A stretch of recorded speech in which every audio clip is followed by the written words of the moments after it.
ki khubor ka Batisi TV lawan rashapi da ka Orange Nissan Loom so pho near Fire Brigade Shillong. Uba Adelbert Nongrum ubadai UMLA ba Marway jong kaseng san perthai khon hanyaw trap National Awakening Movement ubami khman na North Shillong constituency ulaong baka Sorkar jilla kamdai satya ban Pdiang ye ka Jingpan Shuti Leit Ïing jong Director General of Police UR Chandranathan hakum gani kapor baka Sorkar kalapan bana balathung ye ka Judicial Inquiry kabantokit halor ka jingkno siat yap jong uba Cherry Starfield thank you hakipulit kibala Leit khanra ye ka Ïing sa jong u hamaulai kantan masar haka step perngap jong ka khatlai terik ubnai nailar arajar arpuway Haka jingyakren bat kilat pathai khubor ba Adelbert ula keno ru bakane ka Jingpan Shuti jong u DGP kalong tang ban yo athet kti na kane ka jingjia bat kalong ru tang ban kiar na ka jingsha token Pi ko bosyakren no kani kan wan kalong ka kan wara sibul ke kamu complication hadian mo bat mata ka jing tharai sni ju pa ba kan jor ka jing dong ka jing bitar kan dor jor kam tam ka crucial time mata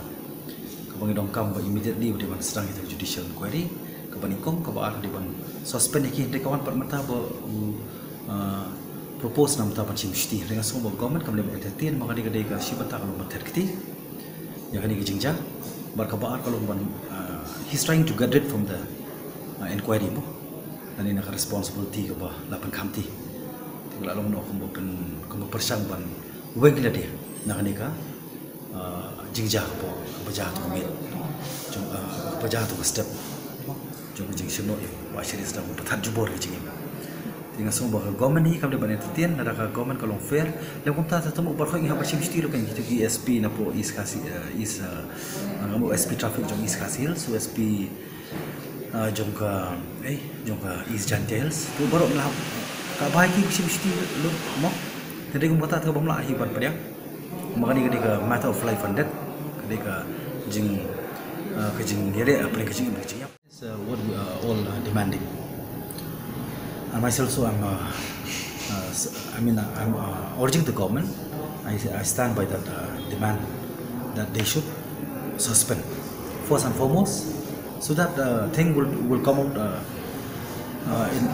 will come out with a true picture otherwise it will be another blame the people will not trust the government. And moreover, we are very concerned about the peace and security in the state. So we don't want that thing will be out of control. Of the process that they are demanding to put pressure to the government that they should do the needful. This thing should not happen. But since the government of the day, even though myself I'm part of the government, I should speak out the truth. They mishandled the incident right from the day one. So in fact, things had happened, we cannot take it back, but the government they should accept their own failure. And at the same time, they should think about the sentiment of the people, and also they should accept their demands. Their demands very simple, just to suspend all those top corps official, top official cops to get to suspend them, so that we should assure that the judiciary, which yet to be taken up, yet to be started, means it should be free, fair, and transparent. Otherwise, we are deeply worried about the situation taking place in our state. We don't want that this thing should go out of hand.